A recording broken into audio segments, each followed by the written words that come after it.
예, 저는 7월부터 지금 새소망교회에 설교를 하러 오면서 두 부류로, 구약에서는 사사기를 여러분들에게 말씀을 드리고 있고, 신약에서는 산상수훈에 관해서 말씀을 드리고 있습니다. 산상수훈, 오늘 읽은 간음하지 말라라고 하는 커다란 주제 아래에서 제가 오늘 본문 말씀을 읽어드렸는데, 이 앞에 있는 말씀은 10계명 중에 6개인 살인하지 말라였고, 오늘은 10계명 중에 제 7번째인 계명인 간음하지 말라라는 내용과 연관지어져서 오늘 말씀을 드리고 있습니다. 오늘 말씀을 가만히 읽다 보면은 우리 신체 중에 한 부분인 오른눈 그리고 오른손이 나오고 있습니다. 오른손과 오른눈, 물론 우리의 신체는 여러 가지가 있습니다. 그리고 오늘 본문에 있는 것처럼 100체 중에 하나라고 이야기했는데 100가지가 더 될 수도 있고 조금 덜 될 수도 있지만 우리의 신체 기관은 참으로 여러 가지입니다. 그리고 그 신체 기관들이 각각 담당하고 있는 역할들은 또 각자 다릅니다. 그렇다고 해서 내가 너하고 하는 일이 다르니까 너는 나쁘다 좋다 이야기할 수 없고, 너는 필요하다 필요하지 않다 이렇게 이야기할 수 없다고 하는 것을 먼저 말씀을 드립니다. 그러나 우리에게 있어서 오늘 본문 말씀에서 언급되어지고 있는 눈이라고 하는 것은 정상적인 저희들에게는 눈이 소중함을, 또 눈이 우리에게 주는 정보가 얼마나 많은지 잘 알 수는 없습니다. 그러나 장애인들에게 있어서 눈이 안 보이거나 시력이 약한 장애인들에게 있어서 이 눈의 소중함은 이루 말할 수 없을 것입니다. 만약에 눈이 무언가를 우리에게 정확하게 볼 수 있도록 그렇게 해줬는데 우리의 뇌나 또는 우리의 다른 신체 기관에서 착각을 한다든지 혹은 착시 현상을 일으키게 되어지면 전혀 다른 결과가 나온다고 하는 겁니다. 제가 컨스트럭션을 하고 있지만 가끔 자로 재는데 1인치 또는 하프 인치 또는 쿼터 인치 정도 단위를 분명히 눈으로 자로 보기에는 정확하게 그 사이즈를 봤는데, 자르는 과정에서 마킹을 잘못한다든지 또는 짧게 또는 길게 잘라서 곤욕을 치렀던 그러한 기억이 저에게도 있는 겁니다. 이처럼 눈이 우리에게 있어서 중요한 것은 여러 가지가 있지만 우리의 시험에 드는 첫 번째 기관 중에 하나가 눈이라는 겁니다. 눈으로 무언가 봤을 때에 저것이 나를 유혹하거나 또는 내가 미혹되어질 것 같은 경우에 그것을 자제할 수 있는 자제력이라든지 인내력을 내가 가지고 있다고 한다면 커다란 문제가 되지 않겠지만, 눈으로부터 보여지는 정보, 어떤 그러한 정보들을 내가 인식하고 그리고 내 마음이 그것을 잘못 해석하게 되어지는 경우에는 우리가 하나님 앞에 범죄할 수밖에 없다고 하는 것을 여러분들에게 말씀을 드립니다. 눈이라는 것이 선하게 보고 선하게 판단하고 선하게 생각하고 선하게 행동을 하면 커다란 문제가 없는데, 우리의 신앙은 저 역시도 마찬가지입니다. 하나님 앞에 죄인인지라 내가 무엇을 봤을 때에 말씀대로 해석하고 말씀대로 판단하고 그렇게 행동하려고 하지만 내 앞에 있는 현실은 나로 하여금 그것에 대해서 유혹되어지는 그것에 대해서 미혹되어져서 내 생각과는 다르게 그렇게 행동하는 경우가 있을 수 있다고 하는 겁니다. 우리가 이렇게 하나님 앞에 범죄를 하게 될 때에, 우리가 범죄할 때 그것이 나의 생각과 나의 말과 나의 행동인 것 같지만 사실은 하나님 앞에서 범죄와 뗄래야 뗄 수 없는 존재가 사탄이라고 하는 존재입니다. 사실 우리가 죄를 지을 때에 죄는 우리가 짓지만, 우리가 죄를 짓도록 인도한다 그러면 표현이 좀 이상할 수 있겠지만, 우리가 죄를 지을 수 있도록 인도하는 세력이 바로 사탄이라고 하는 겁니다. 사탄이 얼마나 영리하냐면 사탄은 죄를 짓지 않아요. 사탄은 죄를 짓도록 저와 여러분들을 유혹을 합니다. 그래서 그 자리까지 갖다 놔요. 그런데 결정적으로 죄를 짓는 건 누구다? 사탄이 죄를 짓는 게 아니라 우리가 죄를 짓는다는 거예요. 그래서 사탄은 마지막 죄를 짓는 순간에 자기는 싹 빠져나온다는 거죠. 그리고 우리가 죄를 짓게 하고 우리의 죄를 하나님 앞에서 하나님 저 사람은 죄인입니다라고 참소하는 자가 사탄이라고 하는 거예요. 그래서 우리가 죄를 범하였을 때 사탄을 탓하기보다는 사탄의 유혹에 미혹되어진 우리를 먼저 돌아보아야 된다고 하는 거죠.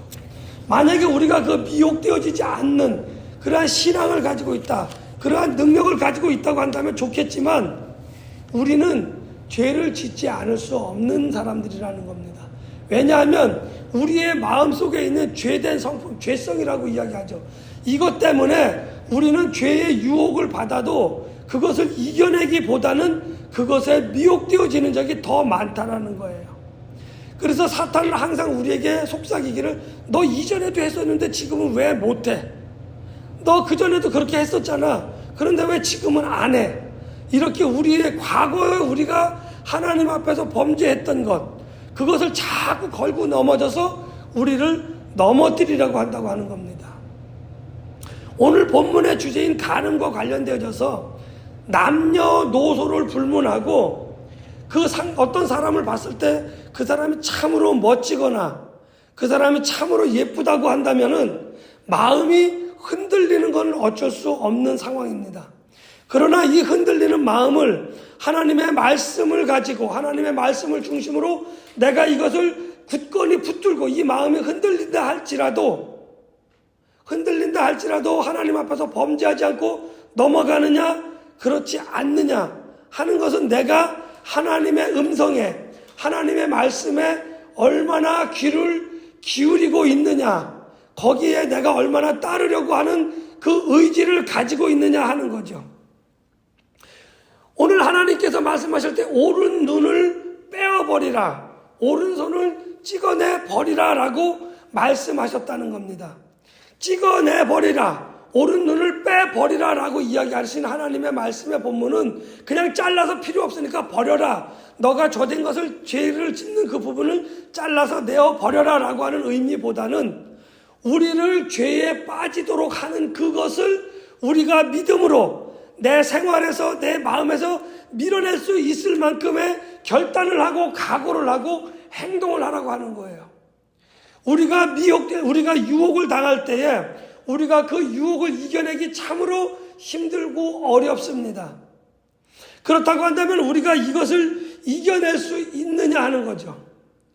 우리의 힘과 능력으로는 우리가 당하는 유혹을 이겨내기가 거짓말 보태지 않고 99.99% 힘들다고 하는 겁니다.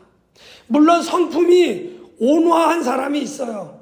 또 성품이 사람에게 있어서는 자기의 고집이 있기 때문에 이것은 하나님이 하지 말라고 했으니까 나는 안 할 거야 라고 그러한 성품과 자기의 신앙의 고집을 가지고 물리치는 사람이 있는가 한다면은 우리는 그것을 이겨낼 수 없는 사람들이 더 많다고 하는 겁니다. 그렇다고 한다면 오른 눈을 빼버리고 오른손을 찍어내 버린다고 한다면 우리가 두 번 다시 사단의 유혹에 유혹되지 않고 사단이 유혹할 때 거기에 미혹되지 않느냐, 이렇게 우리가 질문을 한다고 한다면 또 그렇게 우리가 미혹되지 않을 수 있다라고 자신 있게 말씀드릴 수 없다고 하는 겁니다. 물론 우리가 순간적으로 사탄의 유혹에 미혹되지 않을 수는 있습니다. 사탄의 유혹에 우리가 빠지지 않을 수 있어요. 그러나 그것은 순간적으로 잠시나마 가능하지 우리의 일생의 삶 전체를 돌아본다고 한다면 우리의 삶은 사탄의 유혹에 미혹되지 않기보다는 사탄의 유혹에 미혹되는 경우가 더 많다고 하는 것을 우리가 알아야만 합니다. 그러면 우리가 사탄에게 유혹되지 않고 사탄의 유혹에 미혹되지 않으려면 어떻게 해야 되느냐? 그 결과는 저도 그렇고 여러분들도 다 잘 알고 있어요.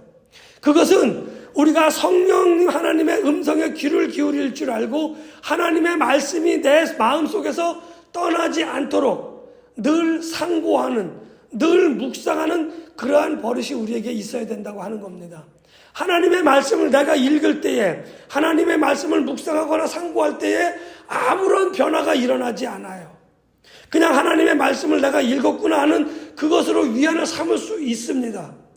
그러나 결정적인 순간에 사단의 유혹을 받고 미혹되려고 하는 그 결정적인 순간에 가라앉아 있던 하나님의 말씀은 마치 미꾸라지 한 마리가 흙탕물을 일으키는 것처럼 하나님의 음성이 거기에 뚝 떨어질 때, 하나님의 성령님의 감동과 감화가 내게 임할 때에 그 말씀이 마치 흙탕물 일어나듯이 일어나서 하나님의 말씀에 이렇게 하라고 했지, 하나님이 이렇게 하라고 말씀하셨지라고 하는 생각이 나게 되어져서 우리는 성령 하나님의 감동과 감화로 말미암아 그 유혹을 이겨내고 그 미혹을 우리가 넘어설 수 있다고 하는 겁니다. 하나님께서 이렇게 이제 유혹과 미혹에 관해서 또 오른눈을 빼어버리라, 오른손을 잘라내버려라 이렇게 말씀하신 이후에 저와 여러분들에게 오늘 심판과 진노에 관해서 또 말씀을 하고 계십니다. 이 유혹과 미혹에 관해서 말씀하신 후에 예수님께서 우리에게 심판과 진노를 말씀하신 이유는 우리에게 심판을 놓고 우리에게 진노를 놓고 내가 어느 것을 취할 것이냐라고 물으시는 이유는 그것은 심판과 진노가 우리에게 주는 의미가 있다고 하는 겁니다. 우리는 대체적으로 하나님의 진노, 하나님의 심판 그러면 무섭고 두렵고 떨리는 것으로 그렇게 이야기를 하고 있지만 사실 하나님께서 우리에게 심판과 진노를 늘 하나님의 말씀 가운데 두셔서 우리에게 그것을 보도록, 우리가 그것을 읽도록, 우리가 그것을 알도록 하신 이유는 심판과 진노를 당하기 이전에 우리 육체의 소욕을 좀 더 너희가 진정하고 너희가 육체의 소욕을 하나님의 말씀으로 잘 다스려서 하나님의 심판과 진노를 받지 말아라 라고 하는 우리에게 있어서 우리를 어떤 그 스스로 조절할 수 있도록 우리가 그 욕망을 자제할 수 있도록 하시기 위한 하나님의 방편인데 대부분의 많은 사람들은 하나님의 심판과 진노를 이야기할 때 두렵고 떨리는 것만 이야기한다고 하는 겁니다. 내가 이렇게 하나님 앞에 범죄하였을 때, 내가 이렇게 하나님 앞에 허물과 죄를 가졌을 때에 하나님의 심판이 임한다고 하는 것은 두말할 나위 없이 분명한 사실입니다. 그러나 우리가 하나님 앞에 범죄하고 하나님 앞에 사탄의 유혹에 미혹되기 이전에 하나님의 심판과 진노를 생각하면서 내가 심판을 받지 않으려면 어떻게 해야 할 것인가? 하나님의 진노를 입지 않으려면 어떻게 해야 할 것인가? 고민함으로 인해서 우리가 미혹되기 바로 전에서, 미혹되는 그 시점 바로 앞전에서 마음을 돌릴 수가 있고 행동을 돌릴 수가 있고 생각을 돌릴 수가 있다고 하는 겁니다. 오늘날 교회에 초대교회에는 있었던데 지금은 거의 사라져버린 그러한 교회의 전통이 있는데 그것은 바로 교회의 치리가 사라졌다고 하는 겁니다. 또 하나님의 심판에 관한 설교가 점점점 줄어들고 있다고 하는 겁니다. 왜냐하면 이것이 조금 전에 말씀드린 그 하나님의 심판과 진노를 가지고 두려움과 떨림으로 그것을 강론하기 때문에 저는 그렇다고 봅니다. 심판과 치리 이것이 사라진 이유는 좀 더 많은 사람을 모으기 위하여, 좀 더 사람들에게 좋은 소식을 들려주기 위하여 심판과 치리를 배제하고 사람들이 듣기 좋은 것, 사람들이 많이 모일 수 있도록 하기 위한 프로그램들이 더 많이 진행되고 있다고 하는 겁니다. 오늘 본문의 주제인 유익하니라를 기준으로 한번 이 말씀을 드리겠습니다. 우리가 신앙생활을 하는 것은 내가 좋은 것, 나에게 유익한 것을 위해서 신앙생활을 하시는 것인지 아니면 하나님께 유익한 것을, 하나님의 유익을 위하여 신앙생활을 하고 계신 건지, 나와 하나님의 유익을 위한 그러한 목적으로 신앙생활을 하고 있는 것인지 우리가 우리의 신앙생활을 한번 점검해 볼 필요가 있습니다. 아니, 점검해야만 합니다. 오늘날 교회의 치리와 오늘날 교회의 심판에 관한 강론이 줄어들고 있는 이유가 저는 이것을 기준으로 본다고 한다면 하나님에게 유익한 것, 성도의 신앙생활에 유익한 것은 교회에는, 우리 신앙생활에는 유익하지 않은 것이 더 많다고 하는 겁니다. 하나님의 말씀에 유익한 것, 하나님의 말씀을 따르자니 더 유익한 것이 오늘날 성도들에게 뿐만 아니라 세상 사람들에게는 많이 불편한 것입니다. 그러다 보니까 사람을 대상으로 하나님의 말씀을 전하다 보니까 사람들을 좀 더 많이 모으기 위한 하나님의 말씀을 전하다 보니까 심판과 치리가 사라져 버린 그러한 강론이 오늘 우리들에게 계속해서 지속되고 있다고 하는 겁니다.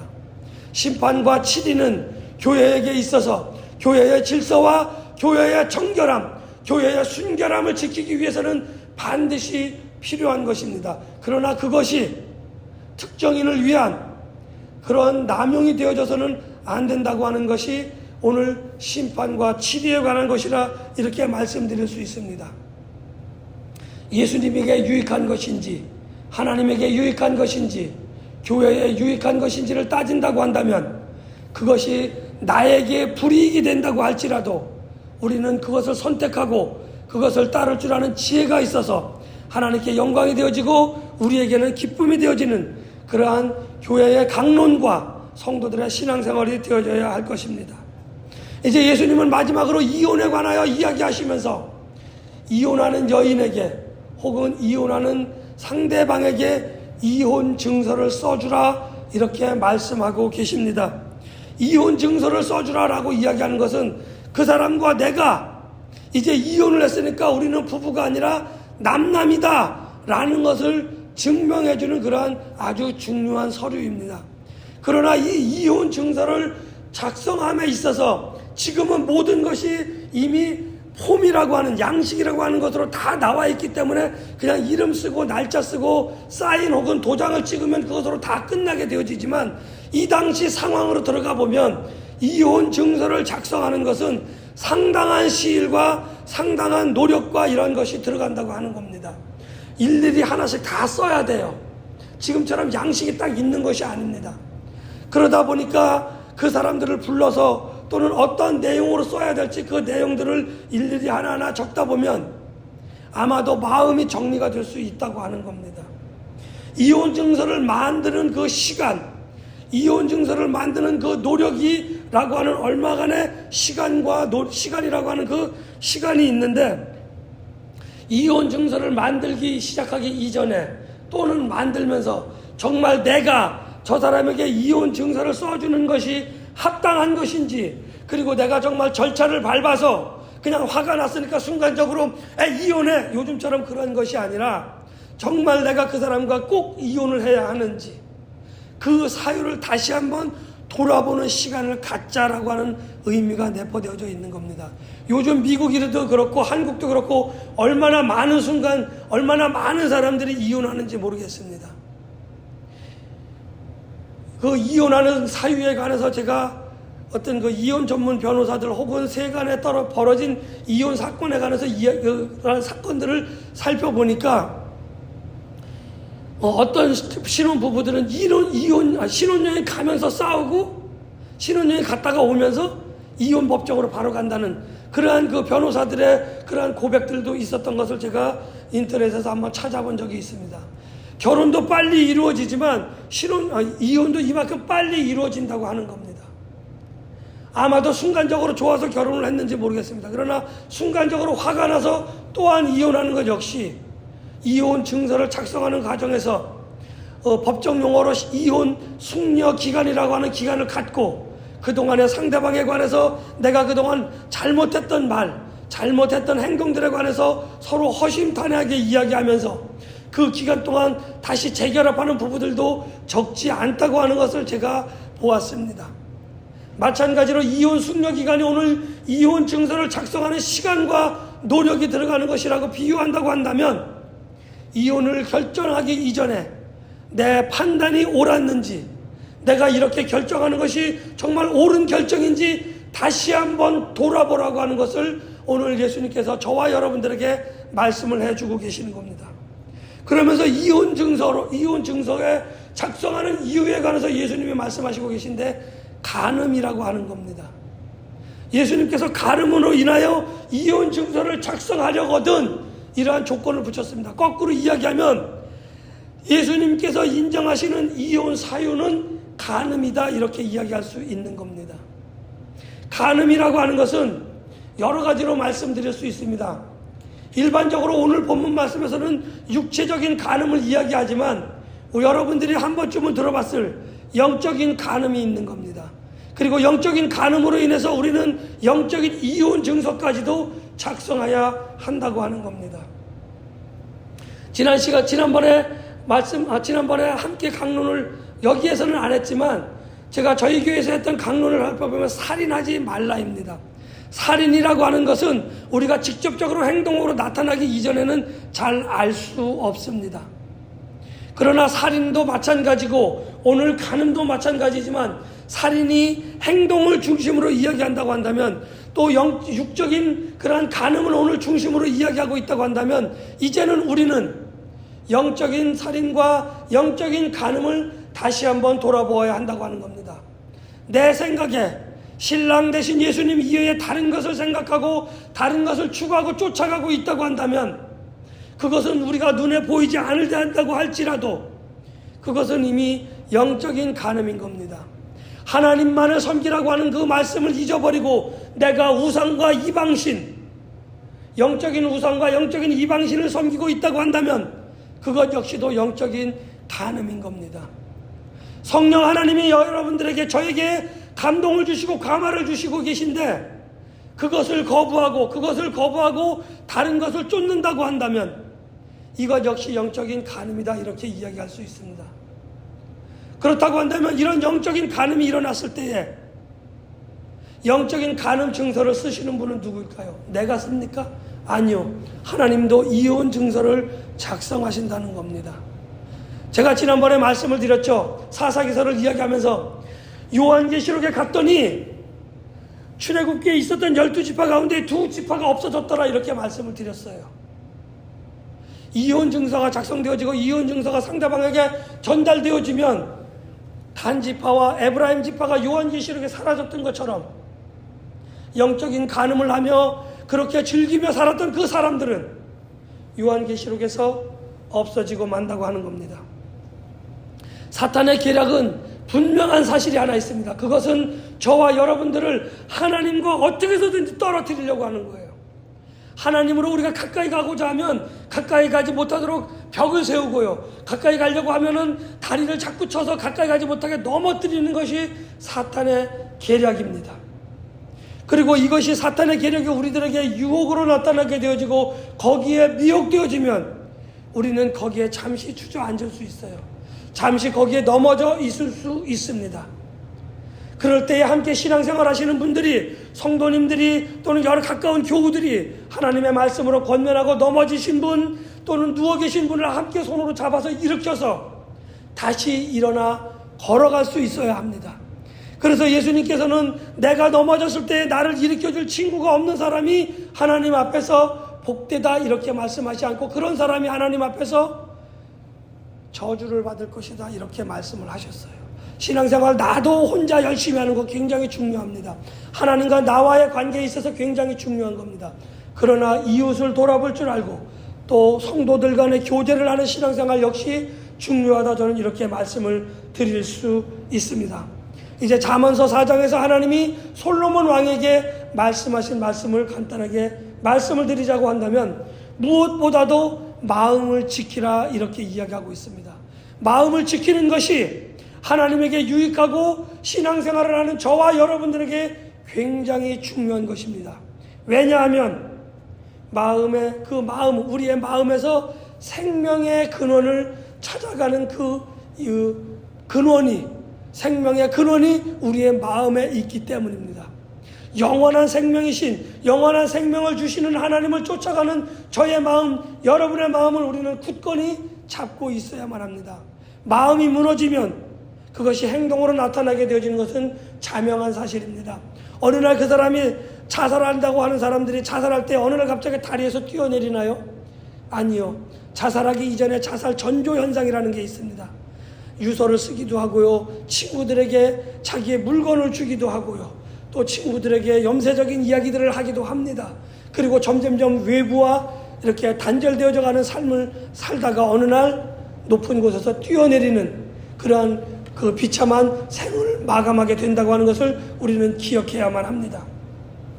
하나님께서 오늘 저에게 주시는 말씀, 하나님이 오늘 여러분들에게 함께 주시는 이 유익하니라 라고 하는 말씀, 하나님의 유익을 구하는, 그리고 성도들의 생활에 있어서 신앙의 유익을 구하는, 교회의 유익을 구하는 그러한 생활로 하나님께 영광을 돌려드리며 기쁨이 넘치는 그러한 저와 여러분들이 되시기를 예수님의 이름으로 간절히 축복하며 기원합니다. 기도하시겠습니다.